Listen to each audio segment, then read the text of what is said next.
नमस्कार, आप सुन रहे हैं ऑल इंडिया पॉडकास्ट में निखिल आपके साथ। होली के त्यौहार पे काफी कुछ देखने को मिलता है। इस त्यौहार को लोग बहुत प्यार से मनाते हैं, लेकिन कई लोग इस त्यौहार का फायदा उठाने की कोशिश करते हैं और जानबूझकर महिलाओं को गलत तरीके से रंग लगाते हैं। उसी पर आधारित इस कहानी को हम आपके पास लेके आए हैं। तो चलिए सुनते हैं इस कहानी को। कहानी है रामपुर नामक गांव की, जिसमें अनुराग अपनी छोटी बहन आस्था के साथ रहता था। अनुराग के माता पिता की मृत्यु हो चुकी थी, जिसके बाद अनुराग ही अपनी बहन और घर की सारी जिम्मेदारी खुद ही उठाता था। होली का त्योहार आने ही वाला था, इसलिए वो दोनों शॉपिंग करने जाते हैं। वहाँ अनुराग को कुछ पुराने दोस्त अमन और नमन मिल जाते हैं। हेलो दोस्तों, बहुत दिनों बाद दिखाई दिए। हाँ भाई, मैं तो नौकरी करने के लिए शहर चला गया था और भाई मैं तो अपनी दीदी के यहाँ पर रहकर पढ़ाई कर रहा था। चलो सही है दोस्तों। अमन और नमन आस्था की खूबसूरती को देखते ही रहते हैं। तभी वो अनुराग को बोलते हैं, वैसे ये लड़की कौन है? अरे भूल गया, ये मेरी छोटी बहन आस्था है। हेलो आस्था, हम तुम्हारे भाई के स्कूल के दोस्त हैं। हेलो भैया। परसों होली है भाई, क्या प्लान है? कुछ नहीं यार, अभी तक तो कोई प्लान नहीं है, तुम बताओ।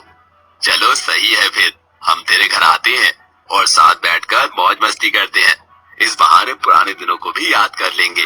ठीक है, तुम दोनों आ जाना। फिर होली का त्योहार भी आ जाता है और आस्था अच्छे अच्छे पकवान बनाती है। गुजिया, गोलगप्पे, दही बड़े वो अपने भाई और उनके दोस्तों को दे देती है। फिर सब खाना खा लेते हैं। अमन अपने साथ एक कोल्ड ड्रिंक की बोतल लाया था, जिसे वो अनुराग को दे देता है। भाई मुझे कुछ और चीज नहीं मिली तेरे घर पर लाने के लिए, तो सोचा कोल्ड ड्रिंक ही ले आऊं। अरे इसकी क्या जरूरत थी? फिर अमन और नमन अनुराग को कोल्ड ड्रिंक पिला देते हैं, जिसे पीकर अनुराग बेहोश हो जाता है। फिर अमन नमन को बोलता है, वाह भाई, तेरा प्लान तो बहुत अच्छा था, कोल्ड ड्रिंक में नशीला पदार्थ मिलाने का। हाँ, क्यों, तूने क्या मुझे ऐसा वैसा खिलाड़ी समझा है? इतने में ही आस्था आ जाती है। फिर अमन और नमन उसके साथ बदतमीजी करना शुरू कर देते हैं। भैया, आप दोनों ये क्या कर रहे हो? मैं आपकी छोटी बहन जैसी हूँ। सबको बहन बना लेंगे तो दिल किससे लगाएंगे? तुम्हें परसों देखकर ही हमारा दिल तुम पर आ गया मेरी जान। अब इस होली को और भी खास बना दो हमारे लिए। अमन और नमन आस्था के साथ जबरदस्ती करते हैं। आस्था डर जाती है। बचाओ, बचाओ, कोई मुझे बचाओ। भैया छोड़ दो मुझे, मैं आपके दोस्त की बहन हूँ, आपकी भी बहन जैसी हूँ। अरे रानी, पास तो आओ। आस्था उन दोनों से बचकर अपने भाई के पास जाती है और उसे जगाने की कोशिश करती है। तभी वहाँ दोनों आ जाते हैं। कोई नहीं बचाएगा तुम्हें आज हमसे, तेरा भाई तो बेहोश है। भैया, भैया बचाओ मुझे, भैया। आस्था बहुत कोशिश करती है, पर होली में आए राक्षस से अपने आप को नहीं बचा पाती और अपना मान सम्मान खो बैठती है। अमन और नमन ये हैवानियत करके वहाँ से चले जाते हैं। अगली सुबह जब अनुराग को होश आता है, तो वह अपनी बहन की हालत देखकर चौंक जाता है और उससे पूछता है, बेटा ये सब किसने किया? कौन हैवान था जिसने तेरे साथ गलत काम किया? आस्था बहुत रोती है और रोते रोते बोलती है, भैया, वो आपके दोस्त। इतना कहकर वो चुप हो जाती है। अनुराग समझ जाता है कि अमन और नमन ने उसकी बहन की इज्जत और उसके विश्वास दोनों को पैरों तले रौंद दिया है। अनुराग अमन और नमन के घर जाता है, पर वो दोनों ही नहीं मिलते।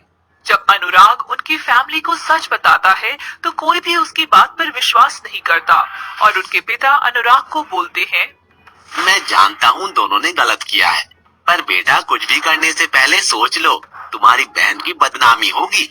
चलो एक रास्ता बताता हूँ मैं, तुम कुछ पैसे ले लो सबसे, ठीक है?